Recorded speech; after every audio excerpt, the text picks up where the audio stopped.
अब इस क्वेश्चन पर चलते हैं। Question number 16 4.16। देखो इस क्वेश्चन में दिया है a cricketer can throw a ball to a maximum horizontal distance 100 metre. मतलब आर मैक्स की वैल्यू आपको दी गई है 100 मीटर। अब अगली चीज, how high above the ground can the cricketer throw the same ball.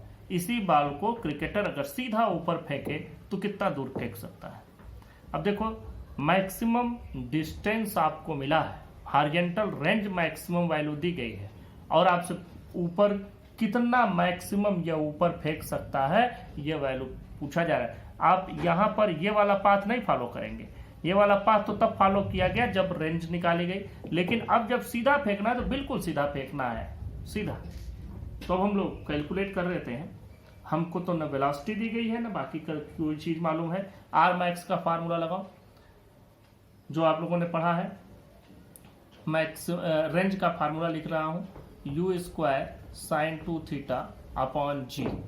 ये आपने फार्मूला पढ़ रखा है और इसी की मैक्सिमम वैल्यू आपको मिल रही है 100 मीटर। तो मैक्सिमम कब मिलेगा, व्हेन साइन 2 थीटा की वैल्यू 1 हो जाए। तो मतलब ये आर मैक्स का मैंने फार्मूला लिखा है, ये आर का फार्मूला, रेंज का फार्मूला है। मैक्सिमम के लिए आपको क्या करना है, यहाँ पर 2 थीटा की जगह साइन 2 थीटा की जगह 1 पुटअप कर देना है। तो आर मैक्स कितना हो जाएगा, this is the r, then r max will be u square upon g, और ये वैल्यू कितनी आ रही है 100 मीटर। देखो हमको वेलोसिटी तो दिया नहीं है तो हम डायरेक्ट फार्मूला लिखें, यू स्क्वायर इक्वल टू कितना आया 100 जी। अब जब हाई पर पूछा जा रहा है कितना ऊंचाई पर फेंक सकता है, तो जब रेंज मिला, रेंज से हमको ये पता चला कि इसने किस वेलोसिटी से फेंका होगा। यू स्क्वायर की यू की वैल्यू भी आप कैलकुलेट कर सकते हैं, यू की वैल्यू आपको 10 जी मिल जाएगी, जरूरत नहीं है हमें। तो ये वैल्यू आपको मिल गई है। अब देखो यहां से हमको जब हाइट पता करना होगा तो हाइट के लिए हम लोग कौन सा फार्मूला लगाएं। अब हाइट के लिए पैराबोलिक मोशन थोड़ी है, सीधा ऊपर फेंकना है, सीधा नीचे आना है। तो अब देखो यहां पर हम लोगों के पास सीधा फार्मूला है, v square equal to you square plus 2gh। ये फार्मूला आप लोग पढ़े हुए हैं। तो -2gh हो जाएगा फॉर अपवर्ड मोशन। अब देखो यहां भी जब वो मैक्सिमम हाइट पर पहुंचेगा तो यहां वेलोसिटी क्या हो जाएगी 0, ये 0 हो गई। यू स्क्वायर की वैल्यू डायरेक्ट रखो 100g माइनस 2g इंटू ये h मान लेते हैं। अब यहां तो मेरे हिसाब से आपको कोई परेशानी नहीं होनी चाहिए। आप लिखें 2gh is equal to 100g, और यहां से g से g दोनों तरफ कैंसिल हो जाएगा। h इज इक्वल टू 100/2 मतलब 50 मीटर। तो कोई भी आदमी ये ध्यान रखो, अगर मैक्सिमम रेंज 100 फेंकता है तो हाइट कितनी फेंक सकता है 50। अगर 50 हॉरिजॉन्टल फेंक सकता है तो वर्टिकल कितना फेंकेगा 25। तो जितना हॉरिजॉन्टल डिस्टेंस मैक्सिमम फेंक सकता है ठीक उसका आधा ही अपवर्ड फेंक पाएगा। Now move to the next question. 17th question पर चलते हैं। Question number 17 NCERT. ध्यान देना, इसमें कह रहा है कि a stone tied to the end of a string 80 centimetre long is whirled in a horizontal circle with a constant speed. ध्यान देना 80 सेंटीमीटर की एक रस्सी है, इसमें एक किसी स्टोन को यहां पर बांध दिया गया है और इस तरह से घुमाया जाता है। किस स्पीड से घुमाते हैं जरा वो स्पीड समझो। स्पीड दिया गया 40 revolution in 25 second, sorry 14 revolution in 25 second. इस स्पीड से तो वो घुमाया जा रहा है, इस फ्रीक्वेंसी से घुमाया जा रहा है। What is the magnitude and the direction of acceleration of the stone? एक बात और भी इसमें लिखा गया है कि हॉरिजॉन्टल सर्किल में जब हम इसको घुमा रहे हैं तो वहाँ स्पीड कांस्टेंट है। तो आप लोगों ने यूनिफॉर्म सर्कुलर मोशन में जब पढ़ा था तो मैंने बताया था कि सर्कुलर मोशन में स्पीड कांस्टेंट होती है लेकिन वेलोसिटी वेरिएबल होती है, क्योंकि from point two point direction change हो रहा है, इसलिए वेलोसिटी चेंज होगी। और अगर इसमें कोई एक्सीलरेशन होगा तो वो कौन से डायरेक्शन का एक्सीलरेशन होता है? Towards the centre. तो पहली बात तो यहाँ पर आपसे दो बातें पूछी जा रही हैं कि magnitude and direction of acceleration. तो डायरेक्शन आप तो लिख दीजिएगा towards the centre of circular path, towards the centre of circular path, this is the direction of acceleration. दूसरी बात, मैग्नीट्यूड भी आपको एक्सीलरेशन का पूछा जा रहा है, तो ए का फार्मूला आपको मालूम है, सेंट्रीपिटल एक्सीलरेशन v²/r होता है। आपको वेलोसिटी पता नहीं है, r की वैल्यू पता है, तो वेलोसिटी को बदल लो, r omega divided by r, तो ये हो गया r ओमेगा²। लेकिन ओमेगा की भी वैल्यू आपके पास नहीं है, तो ओमेगा को हम लोग फ्रीक्वेंसी से बदल सकते हैं, क्योंकि यहाँ से फ्रीक्वेंसी मिल जाएगी। 25 सेकेंड में 14 रिवॉल्यूशन, तो 1 सेकेंड में कितने, तो वहाँ से आपको फ्रीक्वेंसी मिल जाएगी। तो देखो यहाँ फ्रीक्वेंसी मैं लिख दे रहा हूँ, न्यू की वैल्यू कितनी हो जाएगी, आप लोग कैलकुलेट करेंगे तो न्यू की वैल्यू हो जाएगी 14/25 रिवॉल्यूशन पर सेकेंड। अब आर ओमेगा स्क्वायर ये वैल्यू आई, लेकिन ओमेगा की भी वैल्यू आपके पास है नहीं, तो omega can be written as 2π nu whole square. तो यहाँ से हम लोग क्या पाएंगे, 4π² nu square are.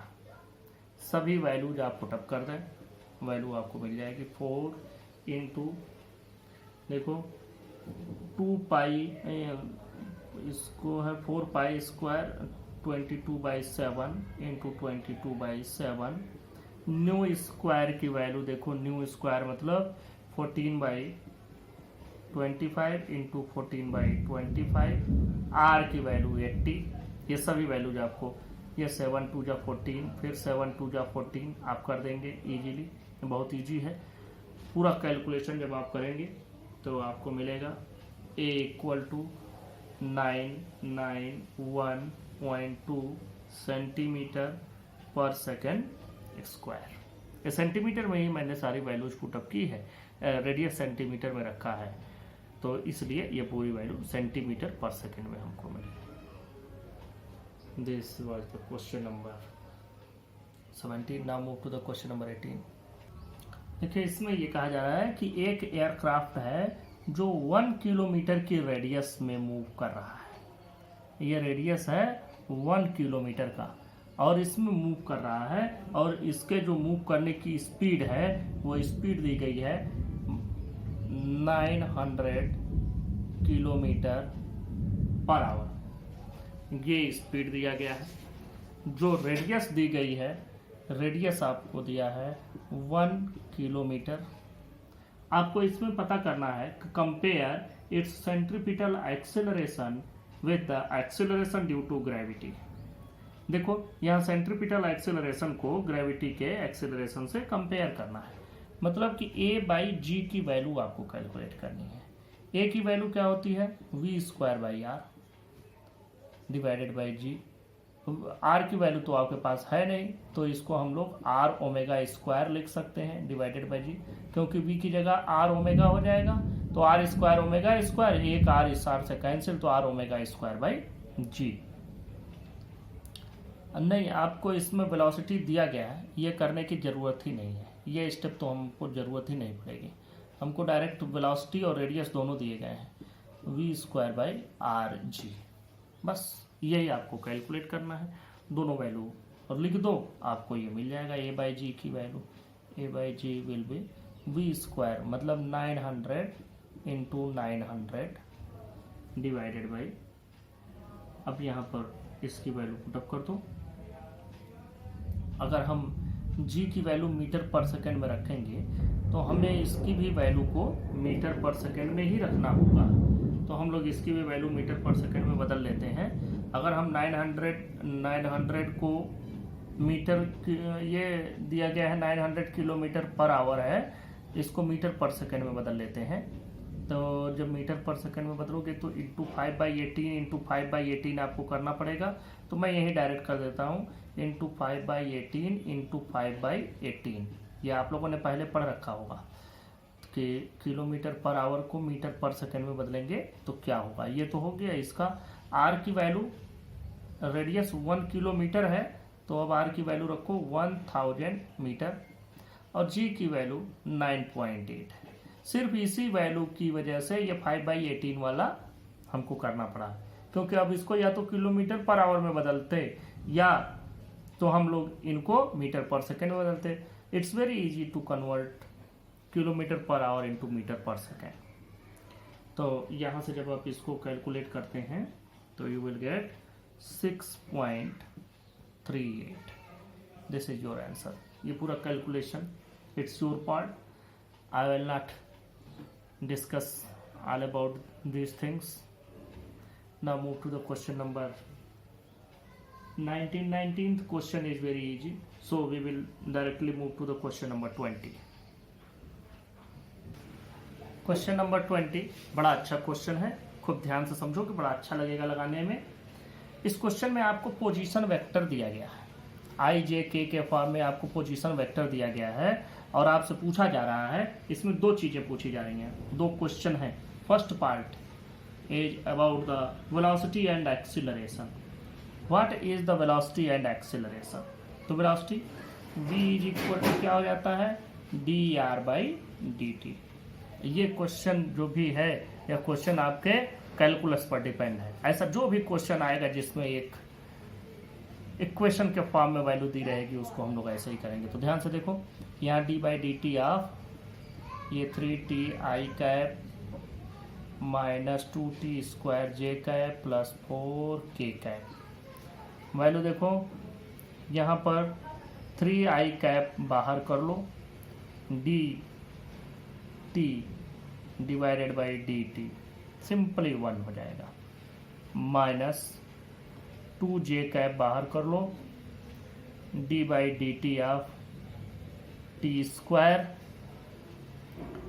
Plus d/dt of 4k। यहाँ से ध्यान दें, 4k। देखो हम लोग सब इसको करते जाते हैं। वेलोसिटी इज इक्वल टू, ये तो 1 हो जाएगा तो क्या बचा, 3i minus 2j। d/dt of t² है। देखो फार्मूला मैंने आपको पढ़ाया था, सिर्फ फार्मूले की बात करता हूँ। d/dx of x⁻n equal to क्या था, n x⁻n-1। ये ध्यान दीजिएगा, ये सिर्फ और सिर्फ डिफरेंशियल कैलकुलस से ही लगेगा, बाकी कोई तरीका नहीं है। और ये आपको फार्मूला आना ही चाहिए। आप मैथमेटिक्स के स्टूडेंट हैं या बायो के स्टूडेंट हैं, लेकिन अगर ये फार्मूला आपको नहीं आता है तो आप नहीं कर पाएंगे, और ये जानना ही है। तो देखो किया क्या गया, पावर बाहर हुआ और जो वेरिएबल है उस पर पावर 1 कम कर दिया गया। तो देखो यहाँ पर t² पावर 2 है, 2 को बाहर ले आओ और इस पर पावर 1 कम हो जाएगा, मतलब क्या हो जाएगा, t plus d/dt of 4k। 4k में कहीं कोई t है, जब है ही नहीं, टाइम है ही नहीं, तो ये वैरी कहाँ से होगा, ये हो जाएगा 0 प्लस 0। तो कितना आया, देखो 3i minus 3i minus 4tj। This is the value, this is the value of velocity. Now move to the acceleration. Simply acceleration इसी के बाद हम लोग करते हैं।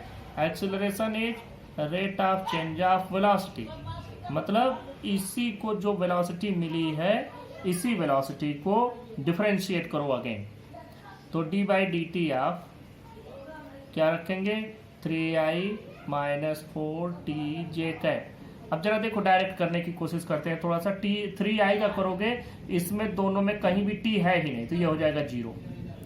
जब t नहीं है तो वैरी भी नहीं होगा। इसमें 4j किनारे कर लो और बचेगा क्या, d/dt of t।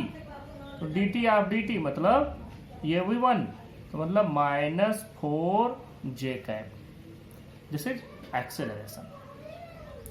Now move to the next part of this question. और उस पार्ट में आपसे पूछा जा रहा है what is the magnitude and direction of velocity of the particle at t is equal to 2 second t is equal to 2 second पर आपको मैग्नीट्यूड और डायरेक्शन दोनों पता करना है। तो वेलोसिटी v इक्वल टू लिखा है 3i cap minus 4t j cap. तो at t is equal to 2 second, t की वैल्यू रख दो,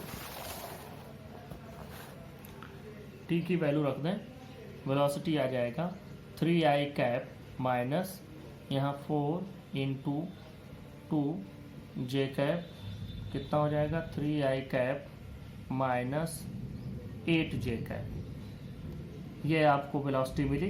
तो इस वेलोसिटी में आपको क्या मिला, this is the vectorial form of velocity, but you have to find the magnitude.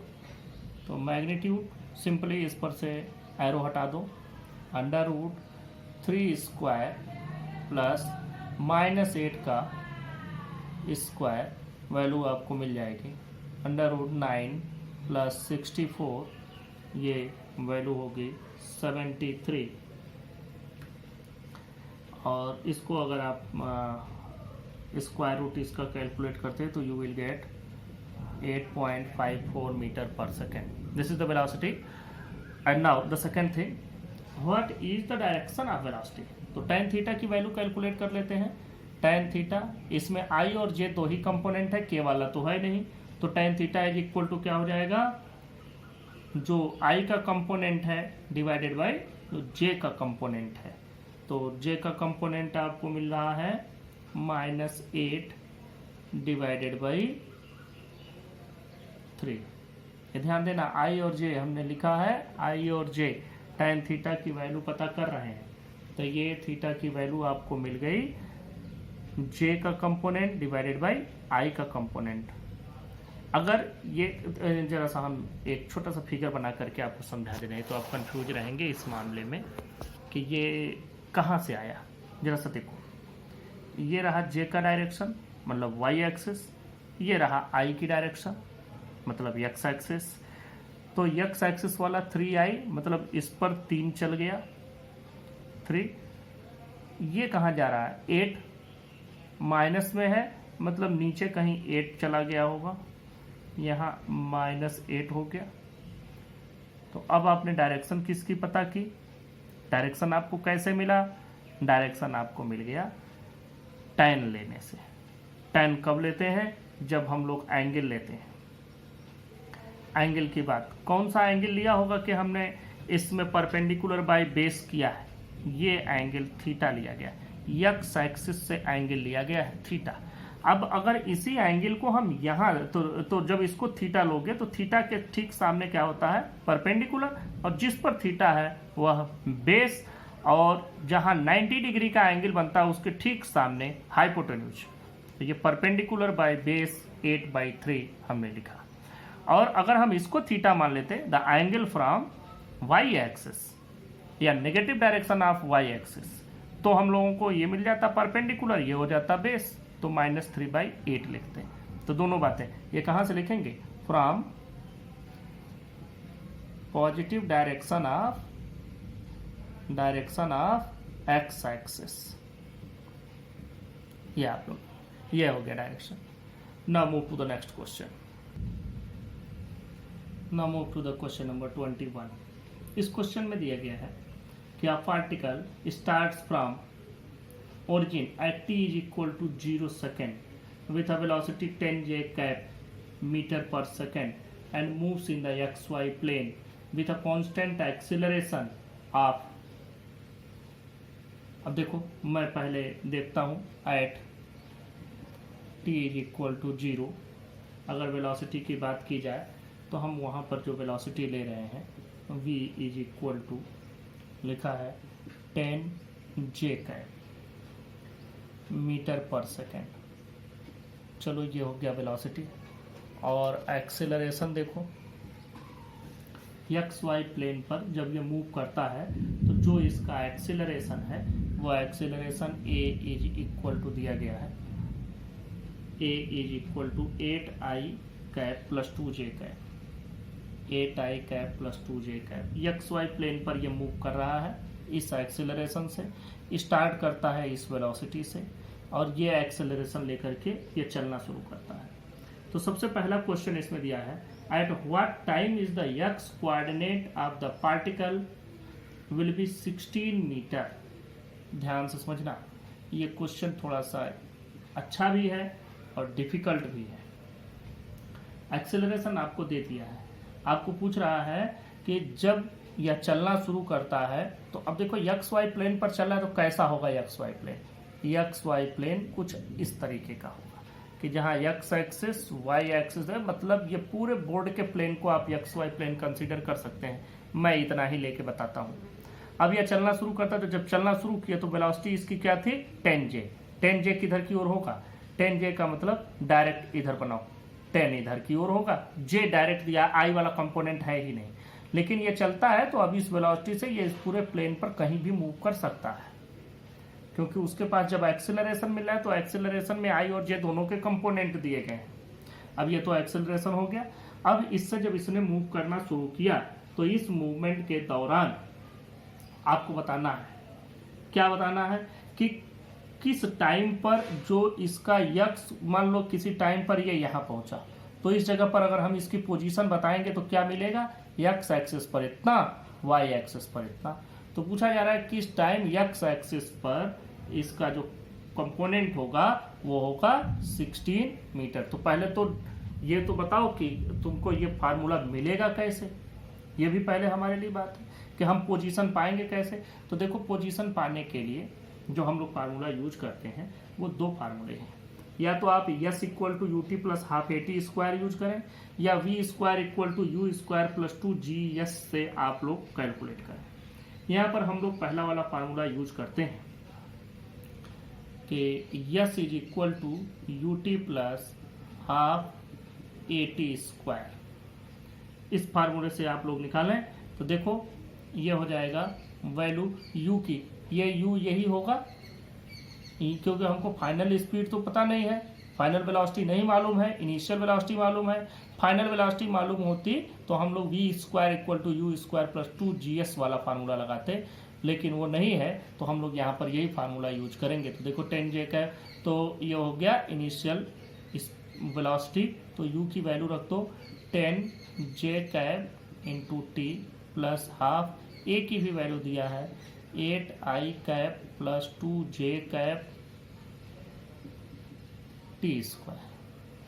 आपको यही बताना है कि किस टाइम पर ये यक्स कंपोनेंट 16 मीटर होगा। तो देखो इस यक्स को अगर हम दो पार्ट में डिवाइड कर लें तो कोई दिक्कत होगी। देखो इसको हम मान लेते हैं this is S at time T. तो टाइम टी पर इसमें तो यक्स और वाई दोनों के कंपोनेंट होंगे, तो S T I cap plus yes T J cap. ये सिर्फ लिखने का ही तरीका है, आप लोगों को कंफ्यूज नहीं होना है कहीं से भी। हम यस की जगह पर सिर्फ इतनी चीज लिख दी है क्योंकि ये डायरेक्शन में एक्स और वाई दोनों एक्सिस पर चल रहा है, तो टीवें सेकंड पर जो भी डिस्प्लेसमेंट है वह टीवें सेकंड पर एक्स एक्सिस पर इतना होगा और टीवें सेकंड पर वाई एक्सिस पर इतना होगा। अब यहाँ जो भी चीजें दी गई हैं इस इक्वेशन में, आई कैप को एक पास, जे कैप को एक पास कर लो, बस इतना ही है इसमें। तो पहले इसको ये 2 से कैंसिल करोगे तो ये 4i कैप हो जाएगा प्लस जे कैप हो जाएगा। तो देखो हम लोग पूरे को ओपन कर लेते हैं, 10j कैप टी प्लस इसको कर देते हैं 4i cap T square plus यहाँ से इसको करो j कैप टी स्क्वायर, ये 2 से 2 कैंसिल हो गया, ये वैल्यू आई। j कैप वाले को एक पास, i कैप वाले को एक पास कर लो, तो ये 4t स्क्वायर i कैप लिख दिया प्लस यहाँ से देखो j कैप 10t, देखो यहाँ से आपका आ जाएगा 10t प्लस टी स्क्वायर जे कैप, दोनों की वैल्यू आपको मिल रही है। अब देखो हमें क्या कैलकुलेट करना है, हमको ये मालूम है कि इसमें एक्स एक्सिस पर इतना डिस्टेंस चला, वाई एक्सिस पर इतना डिस्टेंस चला, तो हम लोगों को एक्स एक्सिस पर पता करना है कि किस टाइम पर यह डिस्टेंस रहेगी। तो गिवन दैट, या पहले कंपेयर कर लो, comparing both sides, comparing both sides we get, देखो यहाँ एक्स एक्सिस पर डिस्टेंस क्या हो रही है, ये आई कैप वाले का, तो S T I cap is equal to 4t² I cap. जरा यहीं पर देखो कि इसकी वैल्यू अगर हम लोग कैलकुलेट करें कितनी आएगी, आई कैप वाले की डायरेक्शन पर वैल्यू कितनी दी गई है, 16 मीटर, ये 16 मीटर हो गया। अब आई कैप से आई कैप कैंसिल हो गया, direct S T equal to हो जाएगा 4t², ये एक्स एक्सिस के डायरेक्शन में है, ये वैल्यू दे दिया 16, 4t², तो यहाँ से t² की वैल्यू आपको मिल जाएगी 4 and t equal to 2 second. तो यस इक्वल टू 2 सेकेंड पर, S is equal to 2 second पर हमको यक्स कंपोनेंट कितना मिलेगा, 16 मीटर। मैं यहाँ से एक बार फिर से आपको समझाना चाह रहा हूँ, यहाँ आपको जो डिस्टेंस दी गई है, डिस्टेंस को 2 पार्ट में हमने बांट लिया, ये हम 3 पार्ट में भी बांट सकते थे अगर जेड एक्सिस के अलांग भी चलता तो, लेकिन नहीं, ये सिर्फ एक्स वाई प्लेन में चल रहा है तो आई जे के अलांग बांट दिया, क्योंकि ये डिस्टेंस हमको जो मिलेगी वो कुछ इस तरह की डिस्टेंस मिलेगी कि यहाँ होगा पार्टिकल, यहाँ होगा, तो यहाँ है मतलब क्या कि इस पर यक्स भी है वाई भी है, यक्स इतना है वाई इतना है, ऐसे आपको मिलेगा। तो इसलिए हमने इसको 2 पार्ट में डिवाइड कर लिया, एक्स एक्सिस के अलांग वाई एक्सिस के अलांग, और इसमें एक्स वाई के कंपोनेंट्स अलग कर लिए। आपसे क्वेश्चन में पूछा गया है कि कौन से समय पर इसके डिस्टेंस का एक्स कंपोनेंट 16 मीटर होगा, किस टाइम पर। तो इस कंपोनेंट को, एक्स वाले कंपोनेंट को हमने अलग कर लिया, एक्स वाला कंपोनेंट आपको अलग से मिला, इस कंपोनेंट को ही हमें कैलकुलेट करना है, कैलकुलेट कर लिया, टी की वैल्यू आपको मिल गई। इसी क्वेश्चन का पार्ट बी भी है, इसी क्वेश्चन के पार्ट बी पर बात करते हैं। पार्ट बी में आपसे पूछा जा रहा है, what is the speed of the particle at the time, मतलब इसी t इक्वल टू 2 सेकेंड पर आपको यह भी बताना है कि इसकी वेलोसिटी, इसकी स्पीड कितनी है। ध्यान से समझना, स्पीड आपको बताना है t इक्वल टू 2 सेकेंड। तो जरा वेलोसिटी की बात करते हैं, वेलोसिटी इज इक्वल टू, देखो हमारे पास अगर डिस्टेंस है तो हम लोग वेलोसिटी पा सकते हैं, कैसे मिलता है, यस की बात हमको मिली, यस हमको इतना मिल रहा है, देख लो यस हम लोग पा रहे हैं, यह पूरा का पूरा यस है, 10j cap T 4it² plus jt², ये पूरा का पूरा क्या है, हमको डिस्टेंस है या डिस्प्लेसमेंट का इक्वेशन हम कह सकते हैं। इसको आप आर मान सकते हैं या यस मान सकते हैं, यस तो हमने मान ही लिया है, यस ही लेकर के चलते हैं। तो वेलोसिटी क्या होती है, वेलोसिटी होती है rate of change of displacement, मतलब ds/dt। तो d/dt ऑफ यस की वैल्यू पुटअप कर दो, पूरा यही रखेंगे, 10j cap T plus 4i cap t² plus j cap t², 4i cap t² plus j cap t², ये वैल्यू हो गई। सभी वैल्यूज को आप डिफ्रेंशिएट करें, v इक्वल टू, देखो यहाँ से 10j कैप बाहर हो जाएगा, d/dt ऑफ t प्लस यहाँ से 4i कैप बाहर हो जाएगा, d/dt of t² plus j cap बाहर, d/dt ऑफ t²।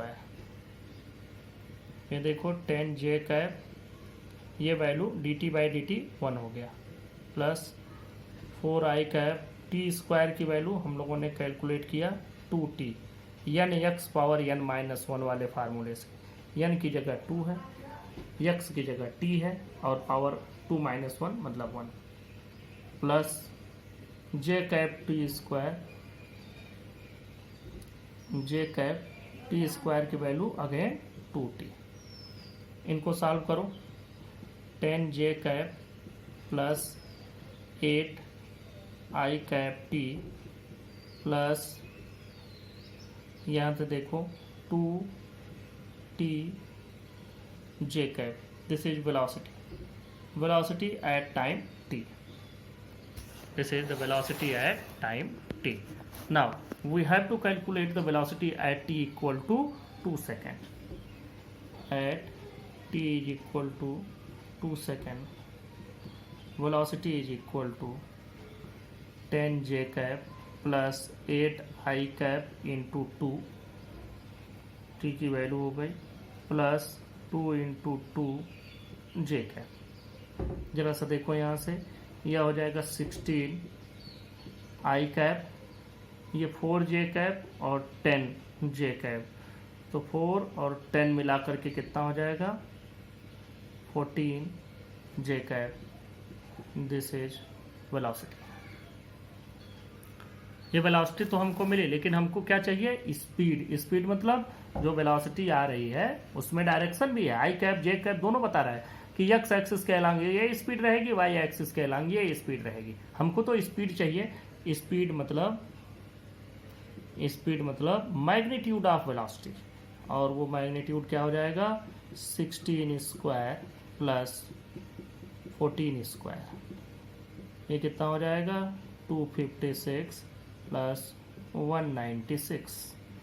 ये वैल्यू आपको मिल जाएगी 452, और यहाँ से वैल्यू आती है 21.26 metre per second. It's all about your question number 21. Now we will discuss question number 22. 22nd question पर चलते हैं। इसमें देखो दो पार्ट दिए गए हैं। फर्स्ट पार्ट की बात करते हैं। इसमें दिया है i cap j cap are unit vector से along x and y axis, जो हमको पहले से मालूम है। तो आपको मैग्नीट्यूड और डायरेक्शन पता करना है आई प्लस जे का और आई माइनस जे का। तो पार्ट ए में चलते हैं। चलो ये हम लोग बना लेते हैं। देखो ये आई कैप की डायरेक्शन हो गई, आई कैप, और ये डायरेक्शन हो गई जे कैप की। तो I cap plus J cap अगर करोगे तो क्या मिलेगा, अगर हम इसको इतना और इसको इतना ले करके जोड़ दें तो आपको मिलेगा ये डायरेक्शन। ये हो गया आई कैप प्लस जे कैप। अगली बात आई कैप माइनस जे कैप, तो माइनस जे कैप क्या हो जाएगा नीचे की ओर हो जाएगा, इसी का जस्ट रिवर्स डायरेक्शन। अब इसको पैरेललोग्राम मेथड से जोड़ोगे तो देखो ये वैल्यू यहाँ आ जाएगी, तो ये यहाँ इनको जोड़ने पर आ गया और ये वैल्यू मिल गई यहाँ से आई कैप माइनस जे कैप, ये वैल्यू हो गया। और देखो ये हो गया, इस एंगल को कोई नाम दे दो, इसको अल्फा नाम दे दो और इस एंगल को बीटा नाम दे दो। तो आई प्लस जे और आई माइनस जे, ये दो ही चीज़ें दी गई हैं, i cap plus J cap and I cap minus J cap. ये दोनों चीज़ों, इन दोनों का मैग्नीट्यूड और डायरेक्शन आपको बताना है। तो I cap plus J cap को पहले चलते हैं। Magnitude of I cap plus J cap is equal to under root, ये 1 स्क्वायर प्लस 1 स्क्वायर मतलब √2। अब अगली बात पर चलते हैं। Magnitude of I cap minus J cap equal to under root 1 square plus minus 1 का होल स्क्वायर मतलब अंडर रूट 1 प्लस 1, ये भी हो गया अंडर रूट 2। तो this is the magnitude of I cap plus J cap and I cap minus J cap. Direction पता कर लो। Direction alpha direct निकालते हैं। आई कैप जे कैप का तो डायरेक्शन हमने यहीं इसी में लिख दिया है। तो tan अल्फा की वैल्यू पता करो। tan alpha is equal to tan alpha, देखो ये भी 1 है, ये भी 1 है, क्योंकि हमने 1 1 ही लिया है। अब यहाँ से ये भी 1 है, ये भी 1 है, आई कैप जे कैप ही दिया है अकेले अकेले, 2i कैप 2j कैप होता तो यहाँ 2 यहाँ 2 तो अलग अलग, यहाँ सिंगल सिंगल, तो ये 1/1 मतलब 1 मतलब tan 45 डिग्री, और यहाँ से अल्फा की वैल्यू कितनी मिल गई 45 डिग्री।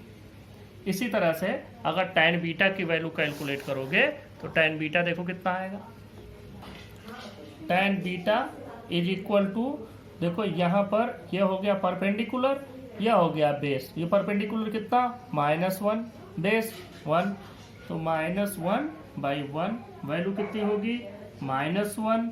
ये भी tan 45 डिग्री ही आएगा, लेकिन किस डायरेक्शन में, रिवर्स डायरेक्शन में, तो इसको लिख लो tan -45 डिग्री। तो यहाँ से बीटा की वैल्यू कितनी मिल गई -45 डिग्री। 45 डिग्री ही है, ये इस डायरेक्शन में है, ये इस डायरेक्शन में है, बस फर्क इतना ही है। ये डायरेक्शन को हम लोग एंटी क्लॉकवाइज कहेंगे, ये डायरेक्शन को हम लोग क्लॉकवाइज कहेंगे। क्लॉकवाइज को नेगेटिव और एंटी क्लॉकवाइज को पॉजिटिव लिखते हैं। This is the notation. Now the second part of the question is, इस सेकेंड पार्ट में हम लोग बात करते हैं, ये सेकेंड पार्ट ही इसका मेन है। ये आप लोगों के समझ में आ गया होगा फर्स्ट पार्ट। सेकेंड पार्ट में कहा जा रहा है कि एक वेक्टर दिया गया है, यह वेक्टर हम लोगों को दे दिया गया a is equal to 2i cap plus 3j cap, और आपको इसका कंपोनेंट पता करना है a का, किस डायरेक्शन में, एलॉन्ग i कैप, इसका कंपोनेंट पता करना है along i cap plus j cap और along i cap minus j cap. हम लोग अब इस पर चलते हैं कि इसके कंपोनेंट को कैसे पता करेंगे। तो देखो, जब भी हम लोग कंपोनेंट पता करते हैं, कंपोनेंट पता करने का मतलब यह हो गया कि वेक्टर तो यही रहेगा, इसका कंपोनेंट मतलब कि यही वेक्टर रहेगा, लेकिन जो आई कैप प्लस जे कैप वेक्टर दिया गया है उसके डायरेक्शन को लेना है। कंपोनेंट मतलब उस डायरेक्शन में, जैसे हम यहाँ समझा दें, मान लो यह वेक्टर है, इसका कंपोनेंट पता करना है इसके एलॉन्ग, तो डायरेक्शन होगी इसकी, मैग्नीट्यूड होगा इसका, ये लेकर के हमको चलना है। तो यह वेक्टर हो गया, इसी वेक्टर का कंपोनेंट इधर हमको पता करना है। तो उन दोनों वेक्टर को मान लो लेट, यहाँ लिख देते हैं नीचे, let vector b is equal to I cap plus J cap and vector c is equal to I cap minus J cap. ये बात हो गई। अब हम लोग बात अगली करते हैं, कंपोनेंट की बात करते हैं। Component of a in the direction of b is, ये कितना हो जाएगा, a कॉस थीटा, ये इस पर से ब्रैकेट हटा दो क्योंकि हमको डायरेक्ट यही लिखना है, a कॉस थीटा, और डायरेक्शन किसकी, b वाले की, मतलब b कैप। अब इसको जरा सा ऐसे अगर हम लोग लिखें कि b को वेक्टर b के फॉर्म में अगर हम लोग लिखना चाहें तो देखो ये क्या हो जाएगा, a कॉस थीटा, यह vector b divided by magnitude of vector b। Magnitude of vector b का मतलब कि उस पर से एरो हटा दिया तो मैग्नीट्यूड समझ लेना, या हम लोग देखो मैग्नीट्यूड ऐसे लिखते हैं कि a का मैग्नीट्यूड लिखना है तो या तो ऐसे लिखें या इसी को सिंपल a लिख दें, और अगर a पर वेक्टर लगा दिया तो ये तो वेक्टर हो गया, ये भी मैग्नीट्यूड हुआ ये का, ये भी a का मैग्नीट्यूड, हम लोग ऐसे लिखते हैं इस फॉर्म में। अब देखो यहाँ पर अगर ये a b कॉस थीटा हो जाता तो a डॉट b बन जाता, यहाँ हमको जुगाड़ से बनाना पड़ेगा। देखो यहाँ से हमको a b कॉस थीटा इसको बनाना है, कैसे बनाए, यहाँ तो हमको ये मिला हुआ है, हम क्यों ना b से डिवाइड करते ऊपर और नीचे, यहाँ a b कॉस थीटा हो जाता, ये b स्क्वायर हो जाता, तो डिवाइड कर देते हैं, मल्टीप्लाई करते हैं न्यूमरेटर डिनोमिनेटर दोनों को, तो ये वैल्यू हो जाएगी a b cos theta divided by b square, और ये वेक्टर b ऐसे ही बना रहेगा। अब देखो ये वैल्यू कितनी हो जाएगी, ये पूरी हो गई a dot b, A B cos theta का मतलब vector a dot vector b divided by magnitude of b का स्क्वायर और इनटू वेक्टर b ऐसे ही रह गया। अब सबको रख दो, a की वैल्यू रखते हैं 2i cap plus 3j cap dot b की वैल्यू रख दें i cap plus j cap divided by magnitude of b। Magnitude of b हो जाएगा 1 स्क्वायर प्लस 1 स्क्वायर इस पूरे का whole square into vector b, मतलब i cap plus j cap. सभी चीज़ें हो गई। इसको मल्टीप्लाई करो 2 इंटू 1 2 हो जाएगा प्लस 3 इंटू 1 3 हो जाएगा डिवाइडेड बाई √2 का होल स्क्वायर और ये वैल्यू हो गई i cap plus j cap. ये कितना हो गया 5/2 i cap plus j cap. This is your answer. और सेकंड वाले के लिए जब यही बात करोगे तो बस कुछ भी नहीं, सेम इन्हीं चीज़ों को रिपीट करना है जो आप यहाँ से किए हैं। देखो यहाँ लिखते भी हैं करते भी चलते हैं, ध्यान से देखिएगा। कंपोनेंट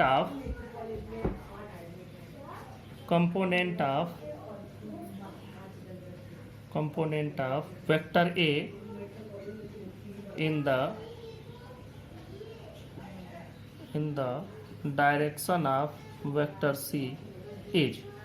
देखो ये क्या हो जाएगा a cos थीटा वैसे ही लिखोगे और c कैप मतलब c वाले की डायरेक्शन ले लेनी है।